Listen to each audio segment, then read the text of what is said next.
Ladies and gentlemen, this is the Dental Up Podcast, brought to you by Keating Dental Arts, a full-service, award-winning dental laboratory. Each week, you'll learn tips and techniques from real-world dentists, bringing you in-depth interviews, motivating stories, current events, and sports. Here's your host, Sean Keating. Hey everyone, Sean here. Welcome to another episode of the Dental Up Podcast. Our guest this week graduated from UNC's School of Dentistry, where he earned his Doctor of Dental Surgery degree. Combining his interest in dentistry and the visual arts, our guest works closely with other practice owners by helping them discover and establish their brand while teaching them how to authentically market themselves online. Currently practicing from Wendell, North Carolina, please welcome Dr. Christopher Vo, DDS. How's it going, Dr. Vo? Doing well, Sean. Thank you for having me on the show today. Thank you so much for taking the time, man. I know how busy you are, and I'm very appreciative of you coming on the Dental Up Podcast. I've been off a few weeks with a couple of our other guys taking over. I had Brandon and Bob here taking the helm, I guess, for a few of them. And actually, you're going to be my last one. I'm actually going for back surgery here tomorrow morning, and I'm not looking forward to actually, I am looking forward to it. It's been a long time, about a year and a half of just constant, nagging back pain, as many people have. But I'm finally going to get it done, and so I'm ready to get it done and sit in that bed for 3 or 4 weeks. I think it's going to take about a month almost of recovery time, and but man, I'm glad to get it done. So, Dr. Vo, you're my last guy. I'll have other guys taking care of the next few weeks going forward. But thanks again for coming on board. And I always like to start off a little bit talking about sports. Now, man, your Panthers out there, you guys are at the beginning of the season didn't look too good. Oh yeah. Now you're coming around, man. Had a big win last week and everything else. What do you think? You're in Raleigh, right? Or you're? I'm in Raleigh, but but I split a lot of my time in Charlotte. So my girlfriend lives in Charlotte, and she lives about 2 blocks from the Panther Stadium. Oh, you're kidding! Yeah, no, I'm super stoked. Cam Newton is our quarterback, and he didn't play so well the first 2 games. I think he's just been playing hurt for probably the last season or so. Yeah. Then Kyle Allen stepped up to the plate, and I think he's broken some records as basically starting a second string quarterback. Probably that he's got the most consecutive wins as a second string quarterback. So we're doing well, and I'm hoping that Cam is getting time to rest up and he comes back strong. Yeah, he's an awesome athlete for sure, and he's been banged up quite a bit here and there, but when he's healthy, man, he's unstoppable. And you guys are 4-2, and it's pretty amazing. Your coaching staff's phenomenal, and I love that Christian McCaffrey running back. He is like a stud of all studs, and he is just like he's the best running back been around in a while. And I just love watching him, man. He's just a great running back, and I think you guys got a lot of great players. You never know, man. You could go to the big dance. You keep going. I mean, our Rams won the first 3, and now we've lost 3 in a row. You're exactly right. No, we got some exciting football in Charlotte for sure. Oh, that's so cool. Yeah, my brother lives out there in Greensboro. My son's out there, and my nephew, my brother's son, he's a dentist also. He flies on a little plane now. He's got his own plane and flew into Greensboro. Then they flew over to the stadium, and all 3 of them, and watched a few of the games recently, and they love it. But my hat's off to my nephew Casey Keating, man. He's a young kid, 32, and flying a plane, and my brother trusts him to get in there, and that's my awesome. son, and that's awesome, man. I said, time to get you a little jet, or something down the line. You never know, maybe. No. Yeah, we'll put that on the plan for next year. Exactly. It'll take a while for that, I'm sure. But well, okay, let's go ahead and dental up, Dr. Vo. So tell me, why did you get into dentistry, and at what point did you think, I want to be a dentist? I knew I wanted to be in a science career, and I explored a bunch of different options throughout undergrad and actually high school as well. Probably the first option that I looked at was entomology, which is the study of insects. Okay. And then I decided that really wasn't for me. I wanted to work with people more so than just sit in a laboratory and look through a microscope all day. Okay. I explored medicine next, but I really wasn't a big fan of being in a hospital. Then I had a friend who worked at a dental office, and he was like, "Why don't you come shadow my dentist?" And so I did, and immediately I was like, "This is it. This is like the perfect blend of what I'm looking for, which is science, working with people on a daily basis, helping people, getting to build things with my hands and seeing them come to completion a lot of times the same day." And then also in dentistry, I saw a lot of dentists had free time to explore other things. If they were only working 4 days a week, or some of them were working 3 days a week, they had time to do other things. And it seemed like a really nice balance between life and work. Perfect. And so that's all of those things are what got me interested in dentistry, and made the decision and haven't turned back. And I really haven't regretted that decision for one moment. Oh, that's so cool. I love that you feel that way and you knew it going in. A lot of doctors don't really realize it as much like that, but no, that's really awesome, man. Especially the whole relating with people. A lot of dentists, that's kind of lower on the list for them when they're getting into, they like the science and working with their hands. Sometimes people thing is, it's not a lot of the dentists first thing when they get into dentistry, but because it's so true though, you're with them every day, and it's like you better be into that, because that's going to be part of your life for a while. But no, that's so cool. So, well, tell me a little bit about where you attended school, your college journey. Tell me a little bit about that. Yeah, so I was born in North Carolina, raised in North Carolina, went to school in North Carolina undergrad. I was at East Carolina University. Okay. And then I was very fortunate to have gotten into dental school the first go around at UNC School of Dentistry. And that was my dream school ever since I was a little kid.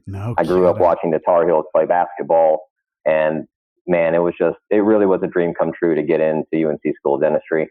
So I went there for 4 years and then graduated in 2012, and I've been practicing ever since. Oh, that's so cool, man. You're just a puppy. 2012, man. I got underwear older than that. No, just kidding. No, that's awesome, dude. So tell me, did you start out as an associate? Did you purchase a practice? Tell me a little bit about that if you could. When I graduated, I took a job as an associate in Charlotte, North Carolina, and worked there for about a year. After about 6 months into working as an associate, I ended up sort of really weird story. I won't get into it's a long story, but I ended up taking a position as a prosthodontic resident at UNC's graduate prosthodontic program. Oh, God. And so after a year of practice, I ended up going to a grad prost program back in Chapel Hill. After a little bit of time in that program, I realized that really wasn't what I wanted to do. So I left that program and went back to being an associate. And I associated for about 6 months before I found a practice that I wanted to purchase. And so in 2015, almost on my birthday, I purchased a practice in a little town south of Raleigh, North Carolina, Benson. Okay. And I ran that practice for about 2.5 years. And then I sold it. And a lot of people have asked me why I sold my practice. And it was really related to the fact that it really consumed so much of my life, and it became a tremendous source of stress. And at the kind of in the back of my mind, I felt like there was something else that I was meant to give to the world, something maybe more suited to my skill set. Okay. So I sold that practice, took a little bit of time off, and then came back as an associate, but more so in a part-time capacity. And then I spend the other portion of my time working on marketing and branding, helping other dental practice owners, mostly my friends, build their practices in different sort of business-oriented ways. So that's where I'm at right now, and that's been my journey. Wow, it's quite a bit. Such a young journey, but you know what? You felt it, and you got to go with your feelings how that works. So, tell me a little bit about on the practice you're in now. Tell me the layout of it, how many ops, and tell me how many days you're working and stuff. Tell me a little bit about your day in the office, if you could. Sure. Yeah. So I'm currently an associate at a practice in a small town of Wendell, which is slightly east of Raleigh. This is a 3-doctor practice, and we are open 5 days a week, Monday through Friday. We usually have 2 doctors at the practice at all times, except on Friday, which is just me. Okay. I work at this practice Thursdays and Fridays, so I'm 2 days clinical, and then I spend the other 3 days of the week helping the practice with its marketing. This practice also has a second floor to it, and on the second floor we have a learning center, basically a dental education center for dentists and their team. Oh, perfect. And so I spend a lot of my time helping build the courses and do the marketing for that learning center, all sorts of things that I do at the learning center. And to tell you a little bit about the practice, the kind of practice that it is, we're an incredible fee for service practice, very patient centered, and probably the most exciting thing that I like about our practice is how technologically advanced we are. We basically have all the newest tech tools in dentistry and are always expanding. So it's a fun place for me to work. That's awesome. So what about on the systems you have in place? You have impression scanners. Tell me a little bit about what you have in the practice. Yeah. So currently we are using CEREC machines. We actually just expanded and got our second CEREC machine. We're on the new CEREC, which is the Prime Scan. So we have two CEREC systems and 2 mills. We actually just got a new zirconia furnace, so we can fire our own zirconia in-house, as well as Emax, which is sort of traditionally what people use CEREC for. Okay. We actually just got a dental microscope that the 2 other doctors are probably going to start using for endo. Okay. Doing root canals a little bit easier, finding canals that we probably couldn't find in the past. I'm excited about the microscope because it gives me a chance to document cases in a way that I've never been able to do before. We can strap a camera to the microscope and do things that are a lot of fun that we, like I said, couldn't do before. We also use dental lasers in the practice. So a lot of people think about dental lasers as soft tissue lasers. Mm-hmm. The laser that we use is a CO2 laser that we do soft tissue work with, but we can also do hard tissue work. Okay. And what that means is we can do fillings with a laser. And a lot of dentists aren't aware that there are lasers out there that can cut enamel, but we have one of those. We actually have 3 of those lasers. And it allows us to do a lot of restorative work without having to give people shots. No So kidding. That's a huge thing. And it's something that I get to work on from a marketing perspective, which you give me something so incredible like that, it's easy to sort of tell the story. Hey, come see us. We'll do your dental work without having to give you a shot, and you don't have to walk away with a numb face.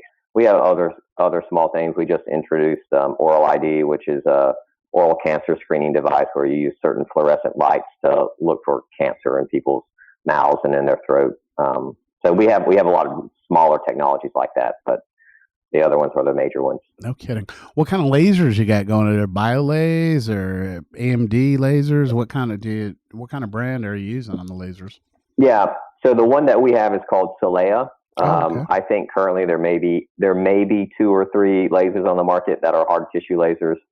And from what I can tell and in my experience, I think the Solea laser is the best hard tissue laser on the market currently. Tell me a little about what's your favorite procedure in dentistry. What do you like doing at such a young start of your career? You know what you like, kind of don't like so far, but tell me some of the likes and some of the dislikes so far. Yeah. So, like I said earlier, one of the reasons that I got into dentistry was because I really wanted to work with people to help people one-on-one. And a lot of people sort of ask me the question, what's your favorite procedure or favorite part of dentistry? My favorite part is really sitting down with people, eyeball to eyeball, having these one-on-one conversations. People come to see me and come to see our practice, and they've got their concerns and maybe some problems, challenges that they're facing. And it's really rewarding for me to sit down and sort of create a plan, talk these things through with people, and then help them improve their lives in whatever way that they want to improve their life. So I'd say that's my favorite part of dentistry. Things I don't like. I don't like doing root canals, so I don't do root canals. Most dentists don't. I get it. Yeah, and thankfully there are two other doctors at the practice that don't mind doing them and that are good at doing them, so I can refer those procedures to them. And I think that's one of the tremendous advantages of having a multi-doctor practice. No kidding. So you don't really outsource much work, I guess, trying to keep most of it in-house, or do you outsource any of your procedures?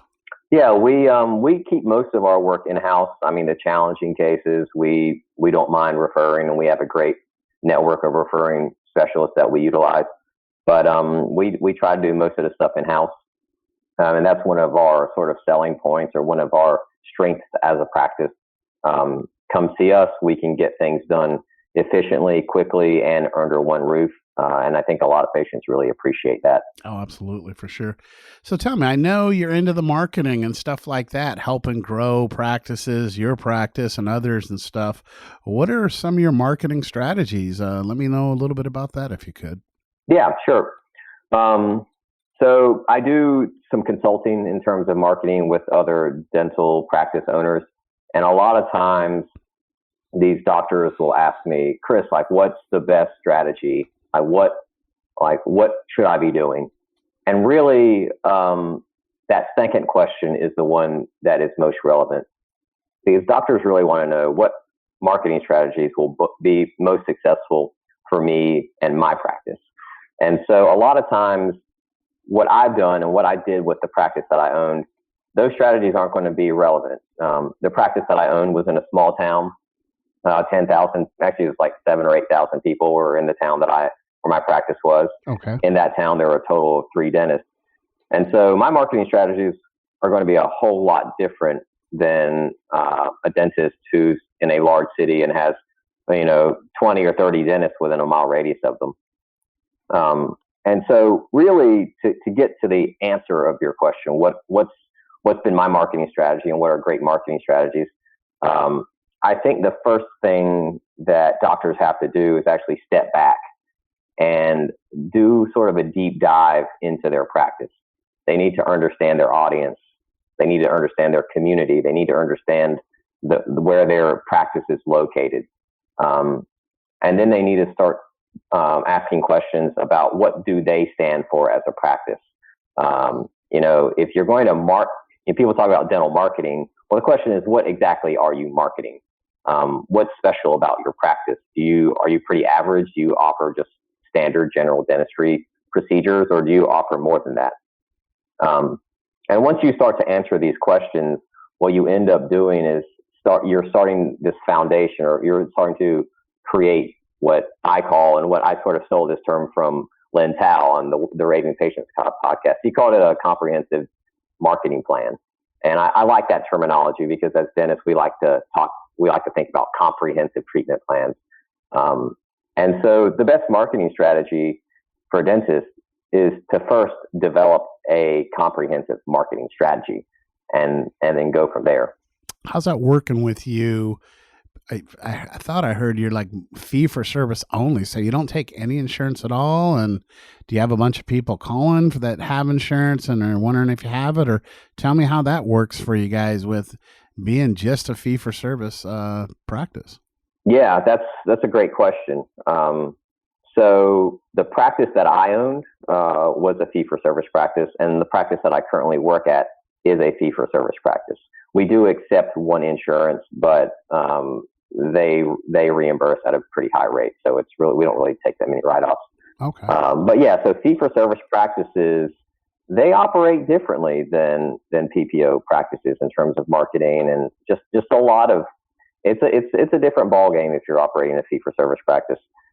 And it's this question of what are the different marketing strategies for fee for service versus PPO.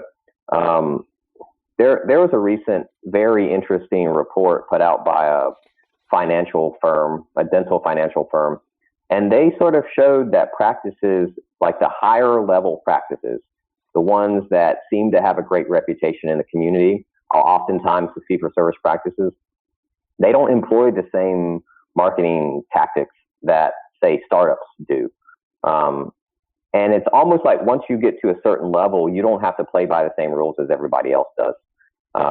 They like this survey showed that a lot of the top practices don't really spend that much on marketing.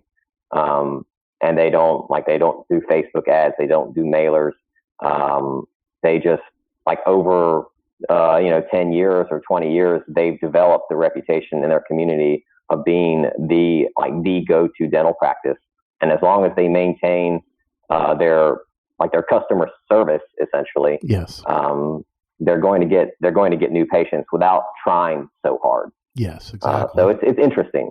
It's interesting. It's very interesting. No, it's so true. Where the best marketing is internal with your existing patients and treat the people good, try to do good dentistry. And with time, I mean, probably most of the practices that I know, and I've been doing this a long time, probably 80 to 90% of their new business is from referrals, and it's free. It's basically take care of your people and then maybe work up a little bit of program. Like, if you could tell your friends, or if you know someone that needs a dentist, let them know about us, and in a nice, gentle way. And, maybe give them a Starbucks card or something, a thank you card, thanking you for referring someone. And a lot of times you don't even have to give them anything, but just a little bit of a reward, not a big, reward, but a little bit just shows the thoughts that, you guys are very thankful for it. But it is just so true. But it's hard when you're a new business starting off trying to find that business and to get them into your doors, so that's where a lot of guys will have to do the flyers. And,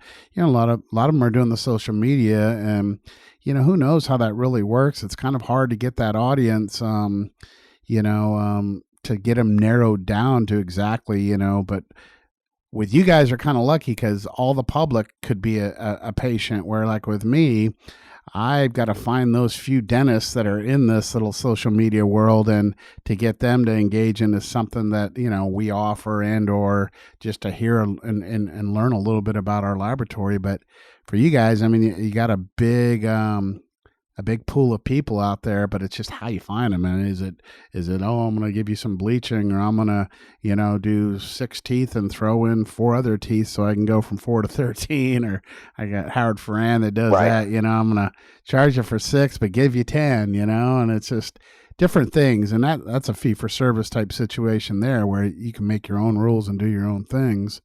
But it's pretty tough to start. But just like me, I'm going on my 20th year on my own.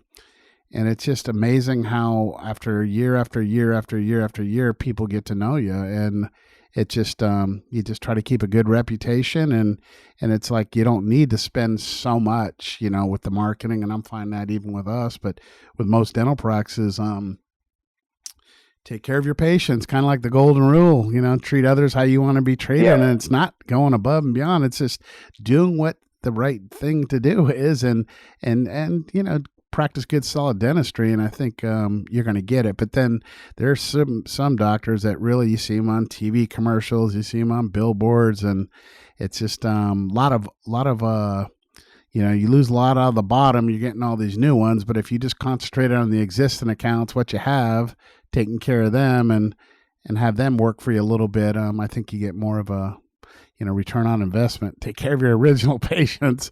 And that's like what we're always here. It's like, quit worrying about these new doctors so much of getting new doctors in the door, but just strive to give excellence to our existing accounts. Yeah. And it's so much easier to keep an existing account than to find a new one and to keep them engaged. And so we really try to focus on our accounts that we have. And I think that's what a lot of great dental practices, they treat the people good and all that. I think it's the same. I think that sort of strategy works in the dental lab business. I think it works in the dental practice business. There was a recent interview where somebody asked Jeff Bezos what his best business strategy was, and he basically said, "Focus on making your customers happy." Exactly. And they were asking him in context of competition, and he said, "Don't worry so much about your competition. Worry about your customer. Make sure that they're happy, and if they're happy, you're going to be successful in business." Exactly. And I think if business owners keep that in mind, keep that sort of as the thesis of their business marketing strategy, they'll be successful. Oh, you mentioned earlier that that like startup practices may have to go through sending mailers out and all these other sort of external marketing type strategies. And I think that's very true. I think as a dental practice kind of grows over time, or maybe use the word matures over time, marketing changes. You might spend a tremendous amount early on to market just to get people in your door. Yes. And once you get people in your door, if you can make them happy, then all of a sudden you can start generating internal referrals, word of mouth referrals. But you've got to get that initial group of patients in the door before you can start, executing on these other strategies. Absolutely. So, yeah. And I think what you're doing also too with the education center upstairs, that's huge, because that's going to come back tenfold for you. It's so important to keep, your peers coming in, helping them and stuff like that. And then even patients, you can do certain programs for them, on different things, come with, personal hygiene with your mouth and just different things like that. I mean, we have the same thing here. We have a full dental operatory. We do educational seminars all the time. We do them for vendors, that'll come in even on sometimes and just kind of show different products to dentists, but then we'll do clinical stuff. And it's kind of the same thing with you. I know there's a bunch of doctors that do that same concept, that have a few days a week, a few times a month or whatever. They'll have lunch and learns or they'll have full day programs. And it really is. It sets yourself apart. And like you said that earlier, you need to, we all drill, we all fill, we all do crowns, and, some are doing more and more implants, but to set yourself apart, and you kind of need to do that. And, I think there's a guy out there, Agarwal, Tarun, he's kind of doing his little thing there he has his little programs, and he's kind of doing what you need to do to move and separate yourself. And I think even too, you guys are out there in Wendell, North Carolina, a little bit outside of town, but you guys are, before you know it, you keep doing what you're doing, you're going to have people coming in from Raleigh and Charlotte, taking a little drive to go visit these guys. They're doing quality dentistry, and, it's just people will go to something that, they find that it's a standing out from others. And I just think that's a great thing you got going there. We do it, and we're a whole different, we're just a laboratory, but we do that stuff for a long time, and it comes back in spades to you, man. It really does. And just trying to set yourself apart. And so that's huge. And I think where you're at doing what you're doing your dentistry still, but you're doing the other aspect of it. And I've seen different dentists do the same thing, that they're good dentists, but they're greater marketers. And some of these guys that kind of went like you're doing, they end up, after 10, 15 years in, owning 2 and 3 practices and having different people that are part owners. So they all got skin in it, that are pretty much doing all the work. It's kind of like buying all your, apartments, and rentals. And once you can get in the beginning and get the foundation set up, they're paying all the bills and everything else, and it's just kind of a neat thing. And the same thing with dental practices. If you can replicate a successful single practice, there's no reason you can't replicate it 2, 3, 4 plus times, especially with a lot of dentists don't want that full responsibility of the payroll, of human resources, of hiring and firing and taxes. And I understand that. I would go nuts if I had to do all that. And that's why I have people do it for me. And I've never felt it. So I feel it, but I don't. It's just something, you get the right people in the right places, and you just keep doing, like you said, the good deed with the patients and taking care of those patients. And those people will talk to you. It's like an old Stephen Covey. He's a big guy I used to listen to, and just on motivation and marketing. And, you keep one happy customer, they're going to tell 10 people about you. And then that person's going to tell 10 people. And it kind of goes on. And it's from the caveman era. You do a good service and the word gets out, and you just kind of try to do that. And it's in any business. It's not just in dentistry. It's in anything in life. And I think you guys are right on the right track, man. But, well, dude, thank you so much. God bless you and your family. And thanks again for coming on the Dental Up podcast. We really appreciate it. And if there's anything we can do here at Keating Dental Arts, you need anything done, let us know. We'd love to help you guys out there.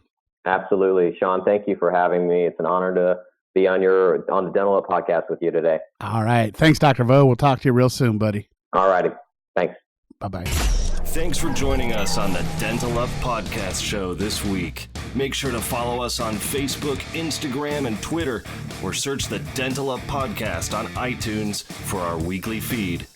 Don't forget to visit KeatingDentalArts.com/promo for exclusive offers. Keating Dental Arts is a full-service dental laboratory, and we're nationwide. We'd love for you to send us a case so we can show you the Keating difference.